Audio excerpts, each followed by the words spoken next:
구글의 최고 기술자 중에 한 사람이 레이 커스와일이라는 사람이 있는데, 이 사람이 뭐라고 이야기를 하냐면은 2029년이나 30년에 인공지능이 인간의 지능을 뛰어넘는 시점이 올 것이다. 이걸 싱귤레러티라고 이야기합니다. 그러니까 2030년 되면은 인공지능이 모든 부분에서 인간의 지능을 뛰어넘게 되면은 우리 사회가 어떻게 변화될 것인가, 정말 상상하기만 해도 아마 무서운 어떤 그런 변화가 오지 않을까. 그러면 여러분, 이런 시대를 과연 우리가 어떻게 살아가야 할 것인가? 이렇게 급변하는 시대를 우리가 넉넉히 보고만 있을 수는 없지 않습니까? 어떻게 살아가야 할 것인가?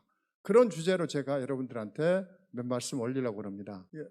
평생 한 번은 창업하는 시대라는 주제인데요, 이제 우리 인생의 패러다임이 바뀌고 있습니다. 무슨 이야기냐면은, 제가 어렸을 때만 해도 학교 졸업하고 좋은 직장 들어가면은 그 직장에서 60살까지 정년하고 은퇴해서 몇 년 살다 가면은 그게 인생이었습니다. 그 당시에 평균 수명이 51세였습니다.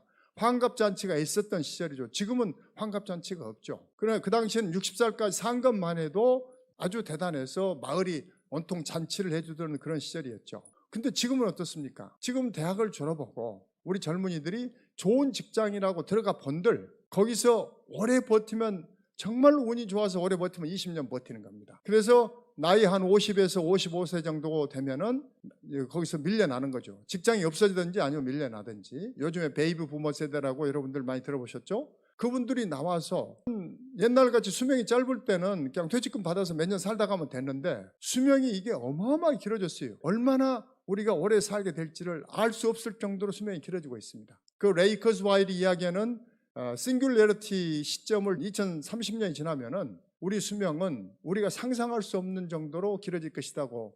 그럼 그런 시대를 우리가 어떻게 살아가야 할 것인가? 그래서 저는 평생에 한 번은 창업하는 시대다. 나이 60에, 나이 만약 100살까지 살게 되면 90살까지 일을 해야 하니까 90살이라도 창업을 해야 하는, 150살까지 살게 되면 120살이라도 창업을 해야 하는 그런 시대로 가고 있다. 세계에서 가장 오래 산 사람이 몇 살까지 살았을까요? 이런 사람입니다. 256살 살았어요. 이 사람은 중국 사람인데, 이청훈이라는 사람인데 실존 인물입니다. 이 사진이 1930년도 영국 더 타임즈의 표지 모델입니다. 이 사람은 결혼을 24번을 했어요. 그 당시에 평균 수명이 30살인데 첫 번째 결혼한 부인이 30살이 죽고, 또 새 부인 얻어서 그 사람 한 15년 살다 죽고, 또 얻어서 또 죽고, 그래서 24번 결혼하고 자식이 200명을 낳은 아주 대단한 사람이죠. 인간의 수명이 얼마나 길어질지를 모른다는 것을 제가 강조하기 위해서 이분을 소개를 드리는 겁니다. 이분이 장수한 비법이 있어요. 첫째는 뭐냐면, 이 사람은 무술가입니다. 운동을 열심히 했어요. 여러분도 오래 사시려면 운동하세요. 그 다음에 자검화정입니다. 이 사람의 생활 신조가 자비스러운 마음으로 사셔야 돼요. 그 다음에 검소하게, 그 다음에 화합하면서, 주변과 잘 화합하면서, 그리고 고요하게 자기를 잘 다스릴 줄 알아야 합니다. 혼자 있을 때 그냥 술이나 먹고 게임에 빠지지 마시고 명상을 하거나 요가를 하거나 자기를 잘 다스리게 되면은, 그러면 이분같이 저렇게 오래 사실 수가 있어요. 근데 256살은 제가 보증을 못하고 제가 170살까지는 보증을 해드릴게요. 그럼 왜 170살이냐? 어떻게 하면 인간의 수명을 늘릴 것인가? 불로장생이 우리 인류의 영원한 숙제인데, 그걸 지금 구글이 해결해 보겠다 해가지고 캘리포니아 라이프 컴퍼니라는 칼리코라는 회사를 2013년도에 차렸습니다. 구글의 세르게이 브린이라는 창업자가 있는데, 이 세르게이 브린의 이혼한 부인인데, 워치스키 부인이 2009년도에 23andMe라는 유전자 분석하는 그 회사를 차렸는데, 이 회사는 사람의 타액, 춤 있죠. 춤을 뱉으면은 그 타액을 분석해 가지고 그 사람이 앞으로 무슨 병에 걸릴 것인가를 예측해 주는 그런 회사입니다. 돈 10만 원만 지금 여러분들이 그 회사에 보내면은 여러분 춤을 뱉어 가지고, 그럼 여러분들이 앞으로 무슨 병이 걸릴지를 알려주는 그런 회사예요. 이 회사의 이 유전자 분석 방법으로 그 세르게이 브린이 검사를 해보니까 50살에 파킨슨씨 병에 걸릴 것이다라고 진단이 나온 거예요. 그러니까 이 사람이 겁이 난 거죠. 어떻게 하면은 내가 50살에 파킨슨씨 병에 안 걸리고 살아갈 수 있는 방법이 없을까 하다가, 이 사람이 우리가 연구를 해보자 해가지고, 구글이 돈이 많으니까 전 세계에 있는 최고의 과학자, 의학자, 그 다음에 알파고를 비롯한 인공지능, 그 그다음에 세계 최고의 컴퓨팅 파워를 가지고 있는 양자 컴퓨터 이런 걸 동원해가지고 2014년도부터 인체에 관한 비밀을 풀어헤치기 시작했어요. 그래서 이 사람들의 목표는 아까 제가 레이커스 와일이라는 싱귤레리티 2030년에 가면은 인체에 관한 모든 비밀과 인간이 걸릴 수 있는 인류의 질병 모든 것을 분석해서 해법들, 치료법을 다 찾아낸다는 거예요. 그래서 여러분들이 2030년까지만 살아 계시면은 그때는 여러분들이 죽고 싶어도 못 죽는 그런 상황이 도래할 것이다. 그래가지고 보세요. 구글 want you to live 몇 살? 170살. 구글이 지금 이야기한 이야기예요. 여러분들이 170살까지 살 수 있을 것이다. 여러분, 이렇게 사는 것이 정말 축복일까요? 아니면 재앙일까요? 저는 이게 잘못되면 이게 엄청난 재앙이 될 수가 있습니다. 우리 대한민국이 전 세계에서 노인 자살률 1위 나라입니다. 노인 빈곤 때문에. 이런 일이 170살까지 살게 되면 훨씬 더 심각해지는 그런 상황이 될 수가 있죠. 그래서 저는 이제 이렇게 인생이 길어지는 시점에서는 우리가 인생을 수동적으로 시작하면 안 된다. 이제는 능동적으로 인생을 시작을 해야 한다. 이렇게 생각을 합니다. 무슨 이야기냐면은 우리 젊은 아이들이, 저는 요즘에 창업하는 젊은 친구가 저를 찾아와가지고 고민이 있다고 이야기를 해요. 무슨 고민이냐? 그러면은 이 친구 하는 이야기가 창업을 했는데 엄마가 반대를 한다는 거예요. 엄마. 부모님들이 우리 자기 자식 창업하는 거 반대하잖아요. 그 왜 반대하냐 그랬더니 엄마가 안전한 길을 가지. 어디 공무원이나 되지. 또는 어디 대기업을 들어가지. 왜 창업을 해가지고 너도 불안하고 집안도 불안하게 만드느냐. 정말 불안정해지지 않느냐. 그렇게 말린다는 거예요. 그런데 여러분, 안전한 길이 있을까요? 저는 부모님이 살던 시절에는 부모님 사고로서는 안전한 길이 있었죠. 왜? 그때는 수명이 짧았기 때문에 대학 졸업하고 좋은 직장 들어가서 한 60살까지 정년하고 은퇴해서 퇴직금 받아가지고 몇 년 살다 가면은 됐어요. 그러니까 그때는 그게 통했어요. 그게 안전한 길이었죠. 근데 이렇게 수명이 길어지는 시점에 안전한 길은 아니라고 보는 거죠. 부모님 말대로 이 친구가 창업하지 않고 어디 가서 월급쟁이로 들어갔다고 봅시다. 삼성전자에 들어갔다고 봅시다. 삼성전자에 들어가서 이 친구가 오래 버틸 수 있는 기간은 저는 20년이라고 봐요. 그럼 나이 한 50에 돼가지고 이 친구 거기 그만두고 나와서 뭔가를 해야 하는데 할 수 있는 게 뭐가 있어요? 수동적으로 남이 시키는 일만 하면서 살았는데 능동적으로 어떻게 자기가 살아갑니까? 그러니까 뭐래요? 요즘에 베이비부모 세대들이 제일 많이 하는 직업이 뭐죠? 프랜차이즈 치킨집 하는 거예요. 근데 그중에 7, 80%, 8, 90%가 망해요. 그러니까 퇴직금 다 날리고 완전히 집안이 망하는 거죠. 그래서 대한민국 중산층이 지금 붕괴가 되고 있는 겁니다. 그러니까 부모님이 생각하는 안전한 길은 뭐냐? 너 삼성전자 들어가서 한 20년 동안 시키는 일만 하면서 월급 받아가지고 나중에 퇴직금 받아가지고 나와서 치킨집 하다 망해라. 이렇게 들릴 수도 있는 거예요. 물론 부모님은 자기 자식을 그렇게 생각하지는 않겠지만은 실제로 부모님은 그런 생각이 있는 거죠. 근데 그것은 오히려 자식의 미래를 저는 망치는 거라고 생각합니다. 그래서 저는 우리 젊은이들한테 능동적으로 시작을 해라, 인생을. 남이 시키는 일만 하면서 그렇게 수동적으로 시작하지 말고. 지금 대한민국 사회라는 게 어떤 사회냐면요, 전 세계에서 노동시간이 가장 긴 나라가 대한민국이라고 생각하시면 됩니다. 2100시간 넘게 일을 하죠.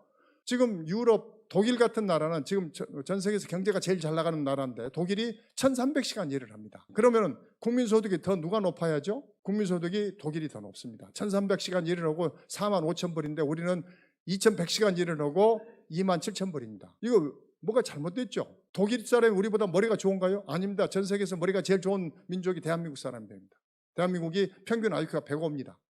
머리도 좋죠? 공부를 덜 했을까요? 공부도 우리가 더 많이 해요. 머리도 우리가 독일보다 뒤떨어지지 않아. 일도 더 많이 했어. 근데 국민소득이 독일의 반밖에 안 된다. 이건 말도 안 되는 거지 않습니까? 이거 왜 그럴까요? 우리 대한민국 사람들은 직업이 뭐냐면 전부 다 어쩔 수 없이 해야만 하는 일을 해요. 내가 좋아하는 일을 하는 게 아니라, 근데 독일 사람들은 지가 좋아하는 일을 해. 그러니까 생산성이 높죠. 여러분들 중에서 나는 내가 뭘 잘하는지를 알고 있다 손 한번 들어보세요. 대한민국 사람들은 늙어 죽을 때까지 내가 뭘 잘하는지를 알고 죽는 사람이 없어요. 왜? 한 번도 그걸 찾아본 적이 없어요. 근데 독일은 어떻게 되어 있느냐? 독일은 교육이 지식을 주입하는 게 중요한 게 아니라 그 아이가 가지고 있는 재능을 찾아주는 것이 독일 교육의 가장 중요한 목표입니다. 그러니까 이 아이가 유치원 때 국민학교 4년, 6년 동안에 이 아이한테 공부도 시켜보고 요리도 시켜보고 바이올린, 피아노, 운동 모든 걸 다 시켜봐요. 그래가지고 이 아이가 국민학교 6년 지켜보면 보이죠. 독일은 국민학교 4학년까지 선생님이 한 사람이 그걸 담당을 합니다. 그래서 이 아이의 그런 변화를 보고 이 아이가 뭘 잘하는지 찾아가지고 국민학교 4학년 때 진로를 정해줍니다. 부모하고 만나가지고 이 아이는 공부 잘하니까 대학을 보내자. 40%만 대학을 가요. 나머지 60%는 이 아이는 수학 문제 풀어보면 자는데 요리를 하면 눈이 번쩍 뜨여 있어요. 이 아이는 요리에 천부적인 재능이 있습니다. 중학교 때부터 직업학교 가는 거예요. 요리학교로. 고등학교 요리학교 나오고 마이스터 돼서 사회 나오면 이 아이는 요리의 전문가가 되고 지가 좋아서 하는 일이니까 생산성이 높을 수밖에 없죠. 근데 우리는 어때요? 오로지 국영수만 달달 외우라고 해가지고 그걸로 줄 세워가지고 가니까 국영수 달달 외워서 잘 외우는 애들은 불과 1, 20%도 안 돼요. 나머지 사람들은 어때요? 지가 하기 싫은 일을 해야 하니까 어쩔 수 없이 해야만 하는 일을 한단 말이에요. 그렇기 때문에 생산성이 안 높은 거거든요. 그러니까 이 문제를 해결하는 길은 뭐냐면은 내가 누군지는 알아야 돼요. 지금 우리 교육에서 가장 문제가 뭐냐면 이걸 안 가르쳐 주는 거예요. 우리 사회가. 독일을 비롯한 선진국은 어렸을 때 네가 누군지를 가르쳐 주는 거예요. 소크라테스가 2000년 전의 소리입니다. 2000년 전 소크라테스가 제일 중요한 것은 네가 누군지를 아는 게 중요하다. 지식을 집어넣는 건 그 다음 일이다. 네가 누군지를 안 다음에 네가 좋아하는 일을 하면서 거기에 필요한 지식을 집어넣어라. 근데 이게 우리 사회는 거꾸로 돼 있죠. 지식만 막 집어넣어놓고 내가 누군지를 안 가르쳐 주니까 불행한 거예요. 여러분 인생에서 행복한 사람은 뭐냐? 행복한 인생은 뭐냐? 지가 하고 싶은 일 하는 사람이 행복한 겁니다. 여러분들도 생각해보세요. 여러분들이 하고 싶은 일을 할 때 제일 행복하죠. 불행한 시간은 언제냐? 하기 싫은 일을 억지로 할 때 불행한 겁니다. 근데 대한민국 사람들은 하기 싫은 일을 억지로 하고 있으니까 대부분이 불행한 거죠. 그래서 생산성이 낮습니다. 그래서 제일 중요한 내가 누군지를 찾아야 돼요. 근데 그것이 언제 찾냐? 젊었을 때 찾아야 돼요. 여러분들 지금이라 찾으려면 이렇게 한번 해보세요. 대한민국 사람들은 돈 하는데 나는 평생 벌 돈이 있다. 그럼 나는 뭐라고 살 것인가? 한번 자기 성찰을 한번 해보세요. 그 다음에 정말로 내가 좋아하는 일이 뭔가? 내가 이 세상에 태어나서 무슨 의미 있는 일을 하고 갈 것인가? 이런 성찰을 한번 해보시기를 바라고요. 자기가 뭘 잘하는지를 찾기 위해서는 해보는 수밖에 없어요. 근데 우리 부모들은 자기 자식들이 뭔가를 하는 것을 반대로 공부하는 거 빼놓고 무조건 못 오게 합니다. 실패가 두려우니까요. 그러나 실패는 그 실패를 통해서 성공에 이르는 거거든요. 여러분 에디슨, 아인슈타인, 스티브 잡스 이 사람들 성공한 사람들이에요. 그렇죠? 이 성공한 사람들이 실패하지 않고 성공했을까요? 이 사람들 수많은 실패를 통해서 성공에 이르렀어요. 성공의 반대말이 뭘까요? 실패일까요? 실패가 아닙니다. 뭐죠? 포기입니다. 포기하면 그 순간에 인생은 실패하는 거예요. 근데 우리 사회는 어떻습니까? 실패가 두려워서 부모가 아이들이 뭔가 도전하는 것을 모두게 막는 사회입니다. 그러니까 우리 아이들이 두려움에 떨고 그저 안전한 길, 고시 공부. 지금 미국의 스탠포드나 MIT나 대학의 가장 우수한 아이들은 선호하는 직업이 창업이에요. 왜 내가 남 밑에 들어가서 시키는 일만 하면서 보내야? 우리나라 같이 공무원 되겠다는 애들이 우수한 아이들은 없어요. 내가 창업해가지고 세상을 바꿔내고 세상에 새로운 가치를 만들어내고 변화를 일으켜내서 돈과 부와 명예를 다 취할 수 있는데 왜 내가 남 밑에 들어가서 꾸불스럽게 인생을 보내야? 이게 우리는 어떻습니까? 55만 명 졸업하는데 30만 명이 구급 공무원 고시 준비하는 이런 나라가 되어 있습니다. 서울대학교 앞에 가면 고시촌만 즐비합니다. 이래가지고 저는 대한민국에 미래가 없다고 생각합니다. 1960년대에 미국의 MBA 과정에 있는 그 학생이 1,500명을 상대로 조사를 해봤어요. 이 1,500명한테 이 과정 끝내고 네가 사회 나가면 돈부터 먼저 벌래? 아니면은 네가 하고 싶은 일부터 먼저 할래? 그랬더니 대부분이 돈부터 빨리 벌어야겠습니다. 83%, 1,245명이 빨리 돈 벌어야겠습니다. 그 다음에 그 중에 17%, 255명은 아니야, 나는 내가 하고 싶은 일부터 먼저 해봐야겠어. 이런 친구들이 255명. 이 1,500명이 20년 후에 뭐가 돼 있는지를 봤어요. 그랬더니 그 중에 101명의 백만장자가 나왔는데 101명의 백만장자 중에서 한 명을 빼고 나머지 100명이 255명의 내가 하고 싶은 일을 해야겠다는 데서 255명 중에서 100명의 백만장자가 나오고 1245명의 돈부터 벌겠다는 친구들 중에서는 백만장자 한 명 나오더라는 겁니다. 무슨 말이냐? 돈 벌려고 아등바등 해봐야 돈이 안 벌린다 그 말이에요. 정말 자기가 잘할 수 있는 일을 하게 되면은 당연히 그 분야의 전문가가 되고 부와 명예가 따라오더라는 이야기죠. 창업을 해도 마찬가지입니다. 남들이 돈 버니까 그거 따라서 하는 사람 대부분 다 실패합니다. 창업을 해도 정말 자기가 잘할 수 있는 일, 이런 일을 선택해가지고 창업을 해야지만이 성공할 수 있다는 이야기입니다. 대한민국은 대단히 위대한 민족입니다. 여러분 1953년도에 우리가 6.25 전쟁 끝나고 완전히 우리가 폐허된 나라입니다. 전 세계에서 가장 못 살던 나라였죠. 근데 우리가 60년 만에 세계 10서너 번째 경제대국으로 이렇게 성장을 했죠. 저는 대한민국이 앞으로도 또다시 비상할 거라고 저는 생각을 합니다. 그러나 그러기 위해서는 우리의 어떤 그 교육 방법이라든지 또 인생관 이런 것들이 좀 해야 한다고 생각을 합니다. 대한민국 사람들은 너무 급해요. 정신없이 아침에 시계 보고 출근해가지고 어디로 가는지도 모르고 뛰어갑니다. 지가 어디로 간지도 몰라요. 이제는 우리가 나침반을 봐야 합니다. 그러니까 내가 어디로 가는지를 방향을 보고 가야지 아무리 숲속에서 길을 잃었는데 갈 길이 멀다고 해는 저물다고 아무 길로 튀어나간다고 빠져나올 수 있는 게 아니잖아요. 그럴수록 나침반 보고 천천히라도 가면은 언젠가는 빠져나오게끔 돼 있거든요. 목표는 그렇게 갈 수 있습니다. 더군다나 수명이 어마어마하게 길어져요. 그러니까 토끼하고 거북이하고 경주하면은 옛날에 이소부화에서는 거북이가 이기고 실제로는 토끼가 이겼다고 하지만은 이제는 정말로 거북이가 이기는 시대로 갑니다. 토끼는 2년밖에 못 살아요. 거북이는 100년 넘게 삽니다. 이제 여러분들은 100년 넘게 사는 그 시대를 살아가기 때문에 이제는 여러분들이 정말로 방향을 여러분들이 확인을 하고 그렇게 가시다 보면은 여러분들이 원하는 것을 이루어낼 거라고 생각합니다.